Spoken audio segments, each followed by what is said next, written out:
இவ்வளவு நாளா அண்ணன் சீமான் அவர்களுக்கு சப்போர்ட் பண்ணி நான் வீடியோ பண்ணிட்டு இருந்தேன். ஆனா இந்த ஒரு வீடியோ பார்த்ததுக்கு அப்புறம் கடலால கூட்டிட்டு போய் இறக்குறாங்க.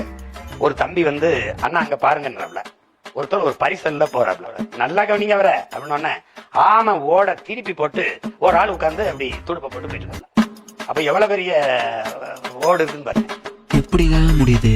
கட்டுக்கட்டா கதை அளந்து விட்டு இருக்கிறாரு. நான் எவ்வளவுதான் முட்டு கொடுக்கறது? இருந்தாலும் நம்ம வான்புகழ் கொண்ட என் திரு வள்ளுவன் என்ன சொல்றாருன்னா, எப்பொருள் யார் யார் வாய் கேட்பினும் அப்பொருள் மெய்ப்பொருள் காண்பது அறிவு அறிவு அறிவு. மெய்ப்பொருளை காணலாமா? நானே ஆமை ஓட்டுல விரட்டி போட்டு பயணம் செஞ்சிருக்கேன் சின்ன வயசுல. அப்ப எனக்கு ஒரு 10 வயசு இருக்கும்.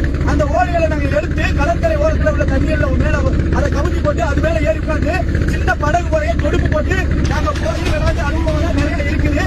இருந்தாலும் கொஞ்சம் ஜெமினியை கிட்ட கேட்டு பார்த்ததுல நிச்சயமா ஆமை ஓட்டல பயணத்தை மேற்கொள்ள முடியும் சொல்லுது. எப்படின்னு பார்த்தா இங்கதான் சயின்ஸ் வேலை செய்யுது. ஆர்கிமிடிஸோட தத்துவத்துப்படி பாத்தீங்கன்னா, ஒரு பொருள் தண்ணீரை மிதக்கணும்னா அதோட தண்ணி வெளியேற்றும் திறன் எடை அதுக்கு இணையா சமமா இருக்கணும், இல்லனா அதை விட அதிகமா இருக்கணும். அதாவது ஆமை ஓட்டோட நீளம் 1.2 மீட்டர் அளவுக்கு நீளமாகவும் 0.9 மீட்டர் அளவுக்கு அகலமாகவும் இருக்கிறதுனால சில சயின்ஸ் ஃபார்முலா படி பாக்குறப்போ இந்த விஷயம் பாசிபிள் ஆகுது. ஓவரால் 154 கிலோ வரைக்கும் கூட எடை தாங்குற அளவுக்கு இருக்கிறப்போ 60-90 கிலோ கிட்ட இருக்கிற மனுஷனால பயணத்தை மேற்கொள்ள முடியாதானே?